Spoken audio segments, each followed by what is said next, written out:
I'm joined by Kevin O'Gorman, Master Distiller, the 2026 release, just released today, Kevin, but we're also privileged enough to have bottle number 1, and it's been kindly donated by yourself and the team here in the Midleton Distillery, and we are auctioning it for charity as we've done in previous years.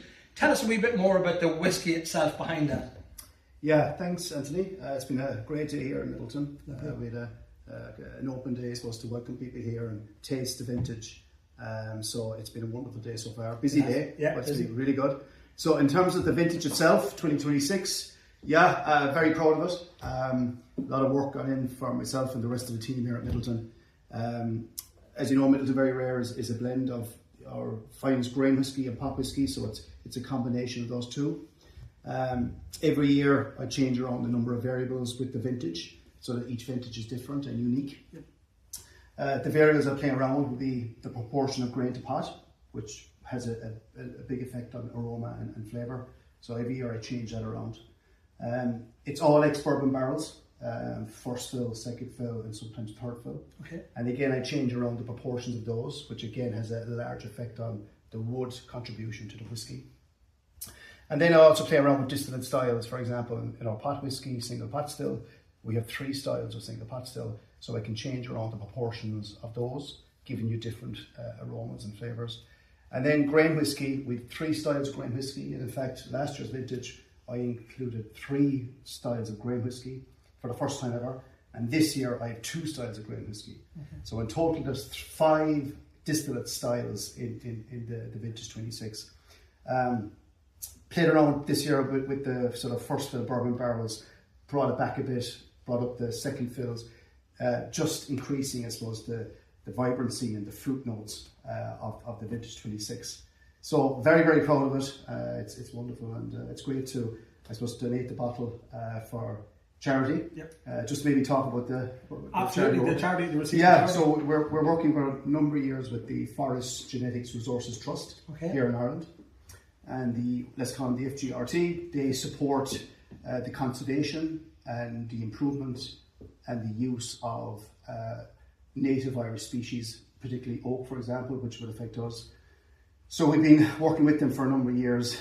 In fact, we're working with them in Kilranna Wood, which you may recall was the previous release of Dark Wheelock. And we're putting in a seed orchard there with the help of the FGRT. And this is really growing the best oak that's possible. So we're delighted to work with them and contribute this to FGRT. With a view to future releases, or is just a conservation proposition? At this stage, it's a seed orchard. So basically, you're growing the best saplings, trying to develop the best quality oak, but it's going to take 100+ years for it to develop. So I'd be well gone. That's it. You won't be talking about bottle number 1 now. No. It's very much about the future. What just again, we talk about the trees themselves, the time and the evolution of the tree.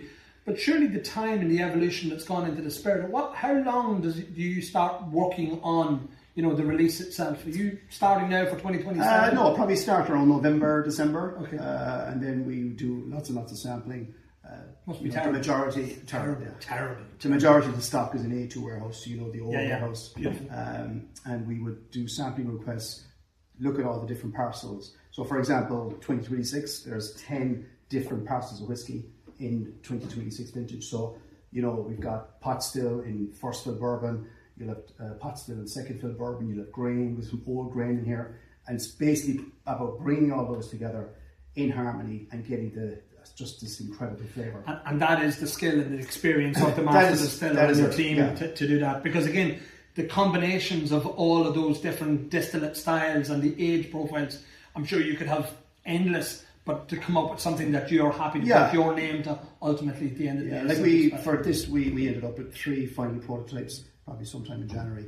And then, I bring it home for the weekend, I sit down, give it some consideration, as you'd imagine. And then I pick, this is the final prototype. And it is sometimes just sitting with it, literally. That's it. Just really, because it's a big decision. I sign it. And, other years, for example, last year, I got it down to 1 prototype. And I actually ended up making a slight modification of that prototype. Okay. So there's a lot of fine tuning, getting the combination of all those distillate styles, different first fill bourbon, second fill bourbon, and putting it all together and getting the very best whiskey that's possible. Well, it is. It is known as the pinnacle of Irish whiskey. We're eternally grateful to you guys, and we love working with Midleton. This is I don't know how many years, I think we've done 3 or 4 years of bottle number ones, both with this and with the Red Breast project. But we really are grateful for the generous donation from you guys and your time today to be able to talk about this. It is starting in this Friday's auction, and they always go exceptionally well. I mean, it is something spectacular to have bottle number one. I know from talking to the team here that bottle number ones don't get out of the distillery normally, and we are really privileged to have that. So thank you for that. As I say, auction starting on Friday, bottle number one, with all proceeds being donated to the charity chosen by the Midleton team here. Kevin, thank you for your time. Really appreciate it. Thank you, sir.